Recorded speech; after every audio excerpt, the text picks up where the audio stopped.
This is a topic I get a lot of questions about. Companies often come to us and are wondering how they can effectively use GKE to act as a platform to support all the different teams and all the different roles that exist within their company. So I just wanted to spend some time, kind of informally, walk through a bit of a demo about how I think GKE Enterprise helps you do that. That won't be the only thing we cover in this video, but I want to call out the spots where I think it makes a very meaningful improvement.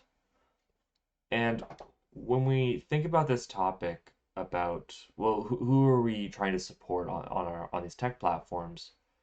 There's a lot of different roles, and these roles mean different things to each company, but we have what I'll call is like two major groups.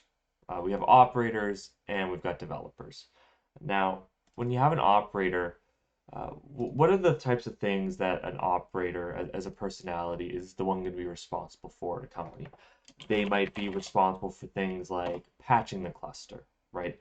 I start up a GKE cluster. I got to make sure that all the API versions that I'm using within my cluster are up to date. I'm not using any deprecated APIs, and if I am, those are remediated before the next Kubernetes minor version comes out. I might also be responsible for things like policy enforcement. Now, this could be a very vague topic that means different things to a lot of companies, but maybe this is something like I need to make sure that either my namespaces or my pods have certain labels for cost allocation. Maybe I have security enforcements that I want to enforce to make sure that we're not using privileged pods or making sure that we're adhering to the company's security standards or compliance requirements. Um, and maybe I'm also the one responsible for the build pipeline. You know, maybe I'm not the one actually writing the steps on a day-to-day basis, but I might be setting up the triggers, I might be setting up the Jenkins environment, GitLab runners, figuring out where that's going to run, what they're going to, how do people hook their application up to those points. But that might be something that I'm responsible for. Now, a developer, as a very broad sense, has different roles. Classically, it's going to be I'm writing the code on a day-to-day basis. I live in an IDE. I am trying to ship off this application, and I might have uh, other tasks like I have to run my testing environment, and so I'm writing my unit tests, and maybe I'm instrumenting my application to other systems that we are utilizing. A simple example might be something like uh, I've instrumented Prometheus in my application. I'm exposing a metrics endpoint, and I got to make sure that the other systems that have been set up are going to be watching and monitoring my workload. Maybe I'm setting up tracing or some kind of observability platform, whatever it might be. But the developer is the one that's ultimately responsible for hooking into the other systems. So that's sort of broadly the two main personalities we're going to be talking about today. So throughout this, you'll kind of see where I shift personalities, and hopefully you can see where different things help help these two different types of roles. And while this might seem like a very clear delineation of roles, uh, in practice, it's never actually that simple. We can think of a company as like we got a list of things to do, right? Again, we got to write the code, we got to write the unit tests, we got to ship the code off. Someone's got to be watching these systems. Someone's got to be collecting feature requirements. Like in the abstract, companies have these huge lists of just things to do. And what I think is always interesting is that there's going to be overlap, and there should be overlap, right? If I've got if I've got my developers who have a list of things that they could do, like you're responsible for all of these things, but there's going to be some overlap that exists with the operators. Um, they could do the same things, right? A developer could go spin up the GKE cluster. Should they? Maybe not. Maybe they don't need to actually be setting up uh, Kubernetes RBAC controls or gatekeeper policies, whatever it is. Maybe operators shouldn't be the ones actually writing the unit tests for the applications because they didn't actually write the code and maybe they don't actually know how to effectively test said code. So there's a list of things that we can do. There's going to be a section in the middle that people there's overlap of work, but we have to make a very strategic decision about where do we place that responsibility. There's no right answer to this question. Do we push left, right, and sort of make the developers responsible for this, or do we shift right and make some of the operators or the sysadmins or the DevOps engineers, do we make them responsible for some of these tasks? Um, and I think where this sort of becomes complicated or a little wishy on how do we decide where to draw this line is that these two different parties tend to have different preferences for how they work. So say, for example, I could be thinking about a GCP project as a whole, right? So I've got that container of all my cloud resources, and then within that GKE cluster, within the project, I have a GKE cluster. Now, there's a few different things in here. For example, I might have my deployment, I might have my services, I might have my HTTP route, might have my gateways, all the different components that live within the cluster. I might be provisioning there. But then there's also going to be other components that are very important that sit outside the cluster. So let's say I want to expose a load balancer to the world. I might have a static IP address that's been allocated for me. I might have a forwarding rule, the URL map. I might have the backend services. I have the network endpoint groups that attach themselves to the backend services. And you've got all these different components that exist within the project. And we likely have other things like we've got Cloud SQL, we've got GCS buckets, we've got all this different stuff. Now, that's a lot of things we have to be managing all of a sudden. So how would we do that typically? Okay, well, maybe I have something like, Terraform. You could be Terraform, you could be Pulumi, it doesn't really matter. You've got some infrastructure as code. And using Terraform is just sort of the example because that's what I typically see customers use. It's a very declarative system.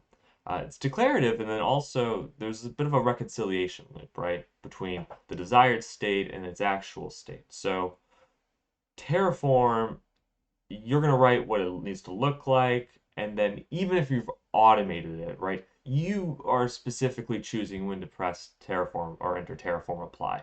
Maybe you're running it manually off a laptop, maybe it's upon pull request into main or whatever it is.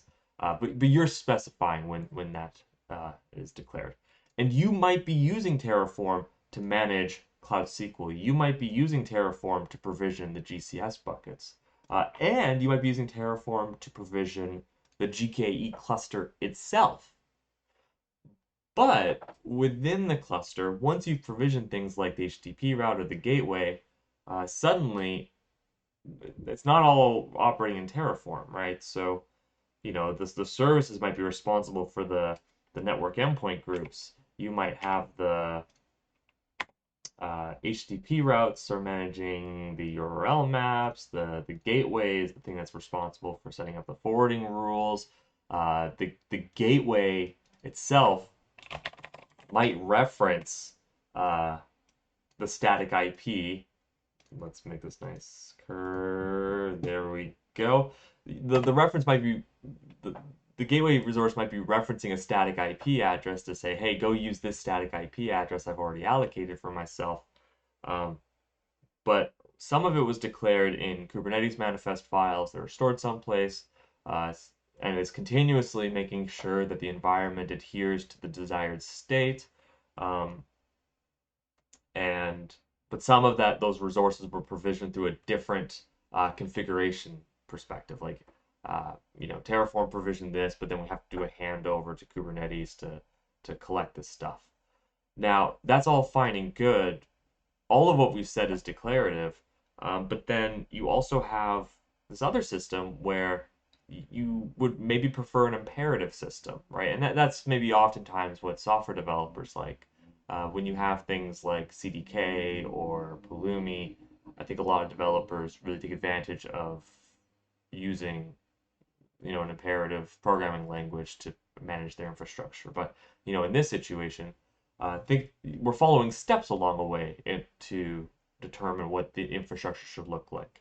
Simple example is, what are the steps? I push to main, then that triggers off the build system. So we build a container, maybe we tag it with the git sha, and then based on all of that, we update the deployment file, and then we push that deployment file off to the GKE cluster, right? So having an imperative system where I can just push my code, it runs a series of steps to determine what the infrastructure looks like.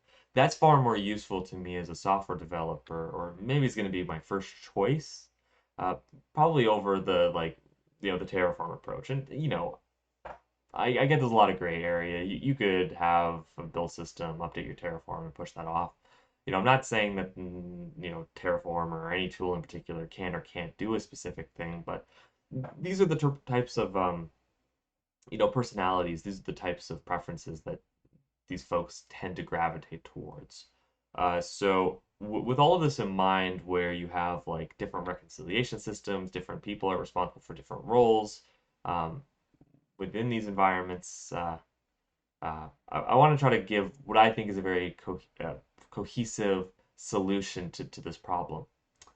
And oh, maybe the last thing I didn't call out here is that things like the deployments, what's the build, what's the container that we're using, what's the resource requests of that deployment, how big do these pods need to be?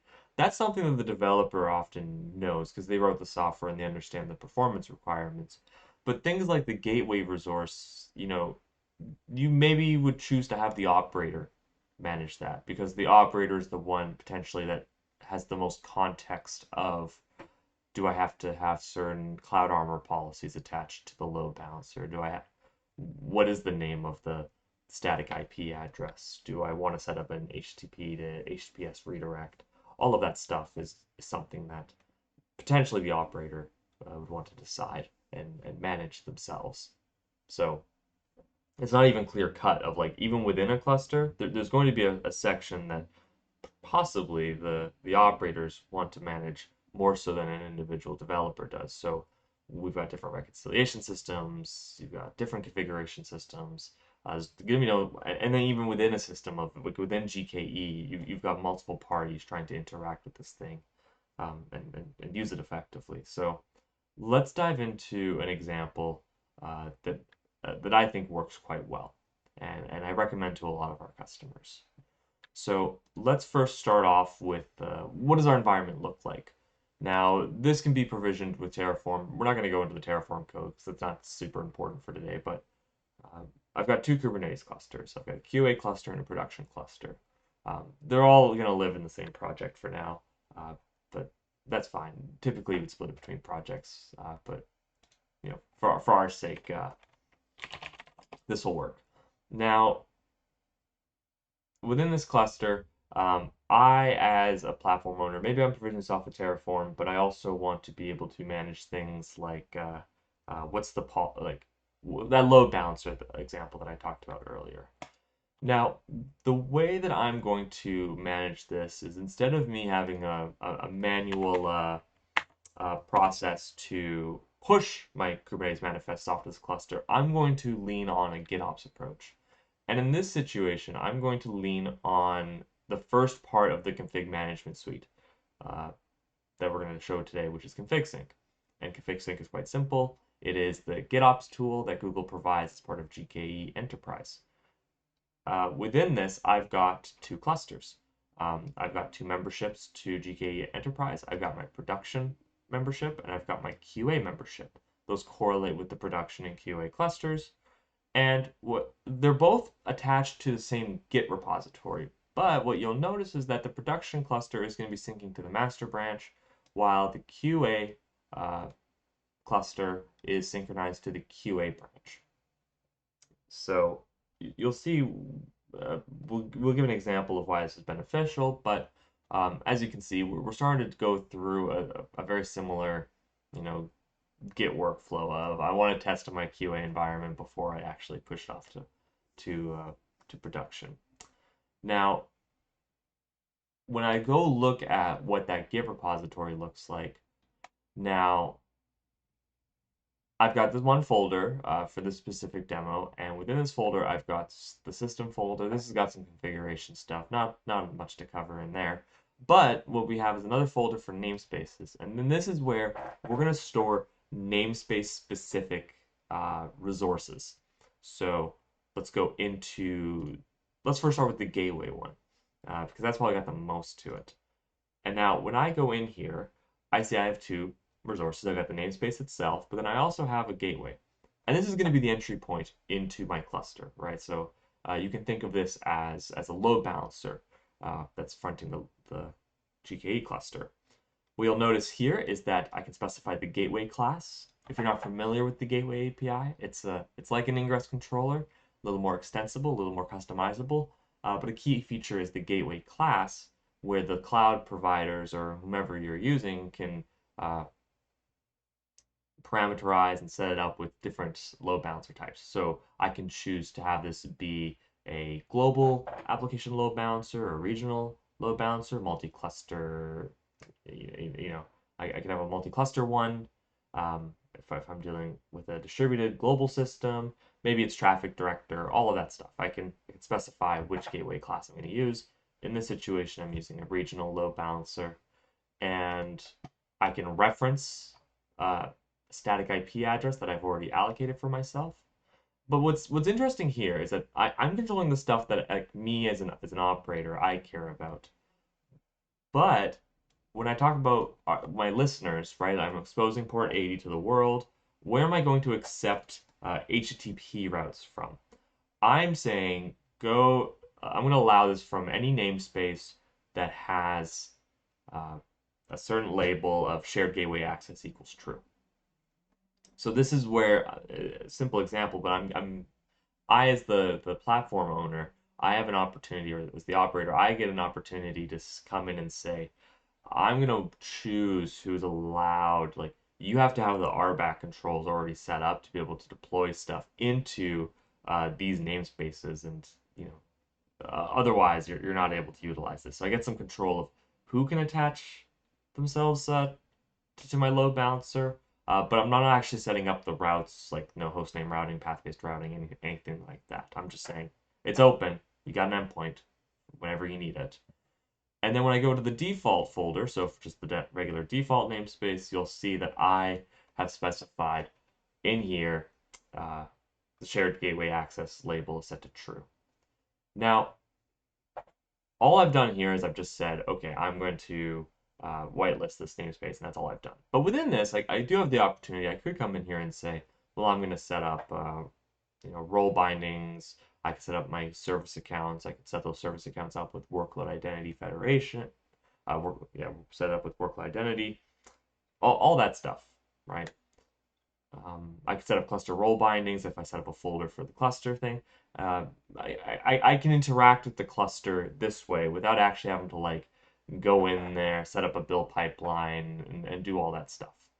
Now let's walk through a scenario. So I've set up the load balancer, but let's walk through a real scenario that maybe me as the operator would go through, which is my management has come to me and they've asked the question of, I need to make sure that my Kubernetes cluster, our Kubernetes clusters of the company are secure. And I don't really know where to start. I don't have visibility. I don't know what these developers are doing these days. How do I get this visibility? And this is where we're going to go to the next GKE Enterprise feature, which is the policy controller. Now, the policy controller is going to be based on gateway. It allows me to build constraints that I can apply to my cluster. But again, I'm new. I'm a rookie. I have no idea what I want to be doing on here. So what I like about policy controller is that the GKE Enterprise team was very kind and have come up with pre-made bundles. So you can go down to this list and I can see, oh, like this is great. I've got the CIS benchmarks. I've got the pod security policies, pod security standards baseline, the restricted. I can go look at NIST standards or the NSA CISA Kubernetes hardening guide. These are pre-made, some are industry specific, some are just general Kubernetes project best practices, but they're pre-made for me. So this gives me a really great starting point to go through that journey of I want to improve my environment security posture. So I'm going to just say, you know what? I don't know where to start. So I'm going to start with the pod security standards baseline. So when I want to get started, I want to start using this bundle. I'm going to just head down to audit with the policy controller. I'm not looking to enforce any of these standards. I'm just looking to have a better understanding of where I'm at today. And conveniently enough, they have nice little directions set up for me to use config sync. So I'm going to pop that off to the side, and I'm going to head into my IDE, and I'm going to go set this up. Now I'm just taking the steps from the documentation. So I'm downloading pod security standards baseline. I'm going to run the validated policies. I'm going to set the enforcement action in this scenario to dry run. I'm not actually going to block any workloads from running if they don't adhere to the policies. Again, I just want to understand where I'm at today. Now, I'm going to get rid of the customization file because we're not using that today. And I'm going to rename this policies controller to cluster. And I'm ready to check this in. Now notice I'm on the QA branch here. So I'm going to go in here and I'm going to add in all the changes that I made. Added in policy controller. And it's looking good. And I'm going to push that off to QA. Now we're going to do some movie magic and wait for the change to propagate to the QA cluster. So 3, 2, 1. Okay, great. Everything is synchronized now. What we'll see is when we go to the config sync packages page, we'll notice that the QA cluster has 13 resources synchronized while production only has 3. Now, the reason why is that we have all of these constraints that we've just set up in our cluster. These have all been synchronized while we haven't actually merged yet to the master branch for production. So soon that will be the case, but for now we're just testing in our QA cluster. When we go to policy, fantastic.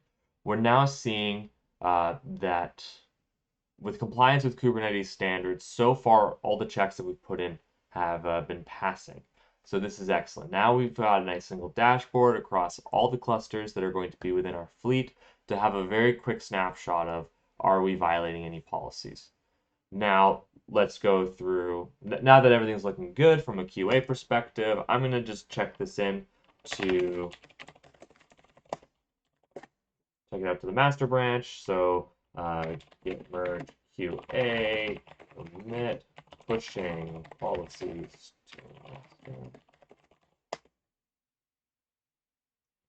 and now we push it off, and we're going to see as this demo goes on that the production cluster is also going to get these changes. So with a fairly straightforward approach, I was able to follow the steps in the documentation, took a few commands, but I was able to push us up to a Git repo and use that as the source of truth to be able to deploy infrastructure and deploy resources into multiple GKE clusters. I didn't have to interact with other teams. The most important thing is that I was able to act autonomously and get the information and perform my actions that I needed to do with minimal roadblocks within the company. So that's a great win. Now, we've talked exclusively from the operator's perspective, but what does this look like when I'm a software developer and I want to go deploy some code into this environment? So I'm going to move the Cloud Console away, and we're going to go towards look at the application that we have for today. This is not the code that's going to make me rich. This is not the next big Twitter or X, I guess it's called now. This is just it's a hello world type example. And there's a few things I want to call out here that I think are important, which is that Um, I've got my application, I'm exposing a metrics endpoint, um, but I've added in a scaffold file. And I can mention my build artifacts, but the most important thing is that I'm referencing the YAML file that's going to be customized during my deployment process. So within this folder of Kate's, I've got my app.yaml file, and it's got a few things in there. I've got my deployment, I'm specifying that I need 3 replicas, I've said I need 128 megabytes of memory, and quarter of a vCPU. I'm exposing port 8080 on my application. I'm setting up the service. I want to have container native load balancing. But the most interesting part here is at the very end, I'm referencing my HTTP route. Uh, Before, we had set up a gateway, and this gateway is living in a separate namespace, the gateway namespace, and it was called external HTTP. So from my perspective, I was able to say, hey, like this HTTP route, like go send requests to my service, super service in this situation, and attach yourself to that gateway. I'm not doing any hostname routing. I'm not doing any path-based routing. I'm just saying just attach, um, attach itself. And this is compelling, I think, because I don't ha it the I don't have to deal with any of the information like, is there a static IP address that needs to be set up? Was there any cloud armor policies? All of that stuff was handled by the platform or the operators, the platform team or the operators. Um, none of that is relevant to me. I'm just saying, look, this is how you access my service, and I'm pushing that off to the other team. So this is a good example where me as a developer, I get some autonomy to be able to attach myself to existing services, but the operators don't actually have to have visibility necessarily on what how should the path-based routing be handled or anything like that. Up to the developers to feed that information to us based on the context that they have. And also, I'm going in here and I'm saying, oh, well, I want to set up a pod monitoring resource because I'm going to use Managed Prometheus, and I want to scrape those pods every 30 seconds on port 8080 because I know how often I should be scraping these metrics based on what level of visibility we need for the application. And I know what port to be scraping and the endpoint, all that stuff. So again, this is me being able to attach myself to the broader system autonomously as a developer. So and the last thing I want to call out here is the main.cloud build. So when I push my code off, uh, it's going to kick off a cloud build trigger. And ultimately, again, like I have the context of I know how my application needs to be built. I know how it needs to be tested. Um, I understand things like, for example, maybe I'm writing this in Python and somebody came to me and said, well, I want to use ARM64 and start using ARM instances. Well, maybe I'm aware that I'm pulling in Python packages that aren't compiled for ARM or whatever.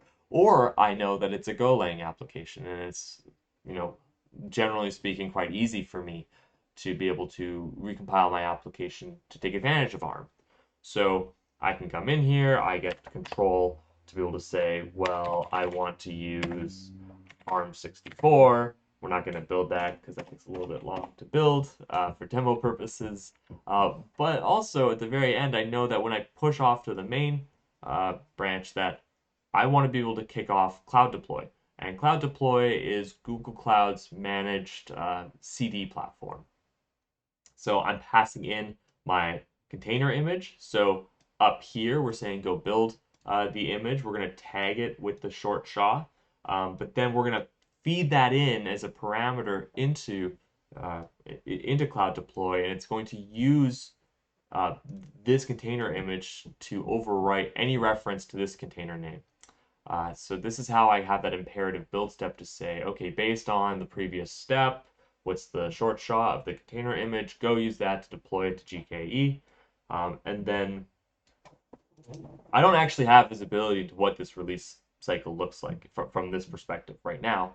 But I'm able to, as a platform owner, embed a couple tricks. And we'll see what that looks like in a bit here. But maybe I'm going to go in here and I'm going to say, okay, well, it's time for me to make a code change. So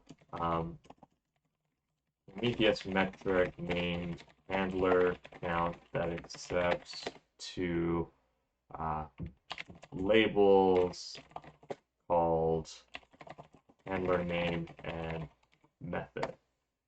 And look at that, do it AI, fantastic. Pulled in a counter vec, and I'm gonna go in here and perfect. It understood that I wanted to increment that, and it also understood that I was missing the part where I'd specify the header name in the application. So that was kind of cool. I'm gonna pass that to a grow routine. I think that makes it faster. I wouldn't describe myself as the world's best software engineer, but I was also getting the method from the request. So hey, that works pretty well. So based on this, I've got some. This is looking pretty good. So I'm going to add in my application. I'm going to make sure that my Kubernetes manifest is committed as well. All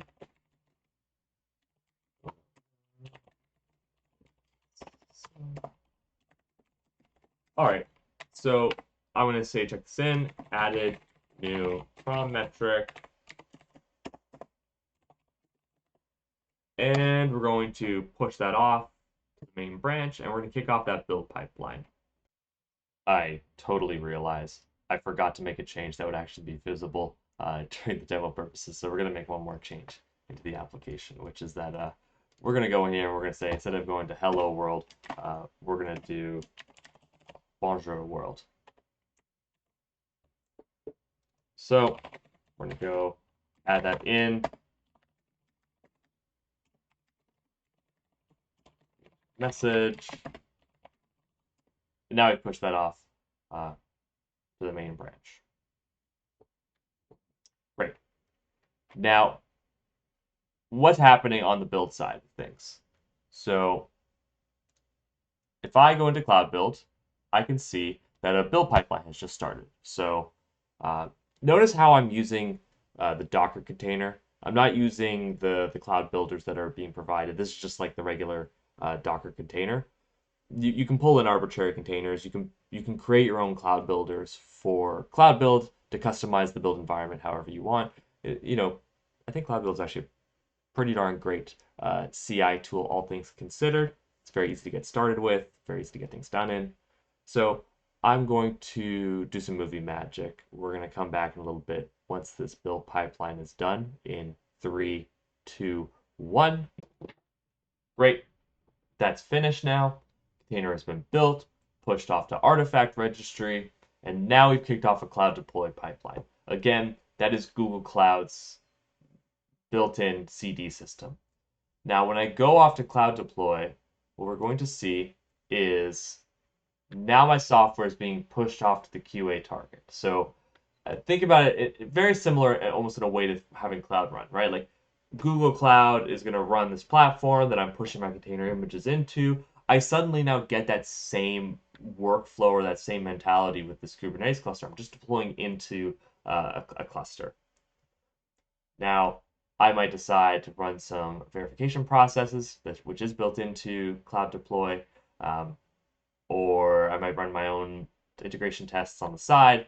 But anyways, I've decided I'm ready to promote this into the production environment. So I can go in, I can say promote, and I get a nice little GUI that's going to show me things like the manifest differences. So those generated Kubernetes manifests, what's actually changed. So, okay, new container image, the release ID's changed, of course, and all right, well, we're not changing any of the resource requests or the limits or anything to the pod monitoring resource or the HTTP routes. Nothing actually is changing in the container image. Great, but I get a nice visibility of that. I say I'm ready to promote that off into the production environment. And optionally, you're going to see another review step. So I can choose to have a separate group of people who get to approve when that comes in. So I can go in, I can approve the rollout to production. And again, I can look at the differences in the manifests, but this looked good. I'm going to approve it. And now the rollout has begun. Notice how I now have Canary 5, 25, and stable. So as part of Cloud Deploy, and because I'm using the Gateway API, which is using the brand new Envoy-based application load balancers, I'm now able to siphon off a percentage of my traffic to the new version of my service.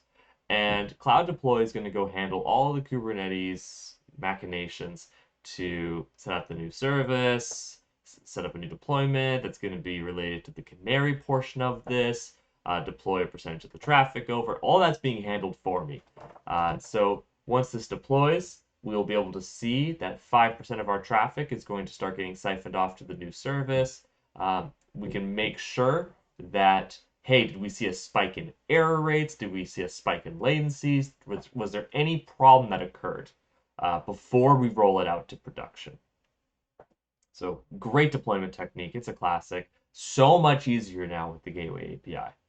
The team at GCP working on the Gateway API integration with GKE, gold star from me. I think this is such a fantastic improvement over the ingress resources.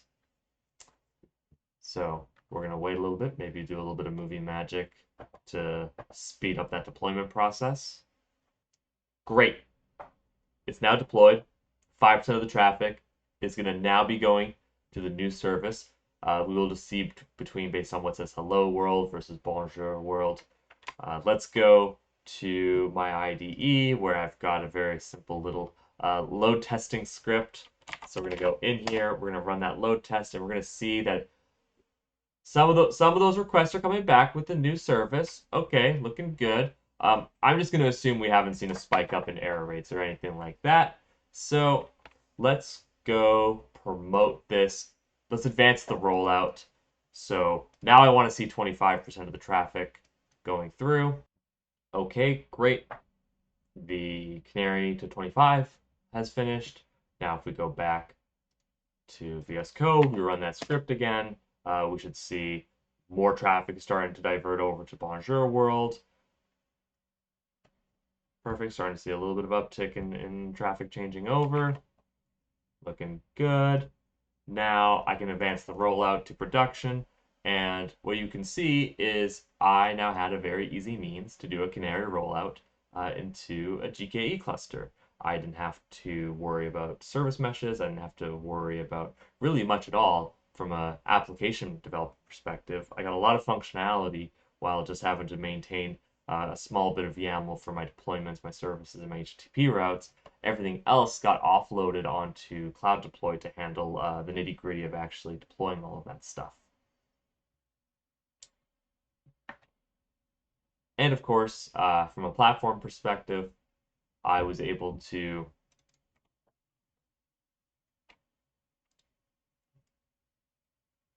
and best of all, from a platform perspective, I was able to manage my GKE clusters, get some visibility on my security posture with the policy controller. I was able to interact with it in a GitOps approach. And I was able to provision resources that my developers were able to utilize and to deploy to with relative ease. So again, quick recap: we used GKE Enterprises. Quick recap: we've used quick recap.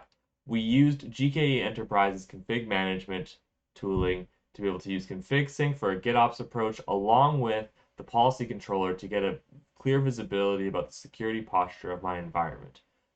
This gave me a platform that I was able to hand over to my developers to say, go utilize these existing GCP resources, specifically a load balancer, and then go add in the relevant manifest files to deploy your application, set up the service, and attach yourself to that load balancer, along with hooking it up to services like Managed Prometheus on GCP.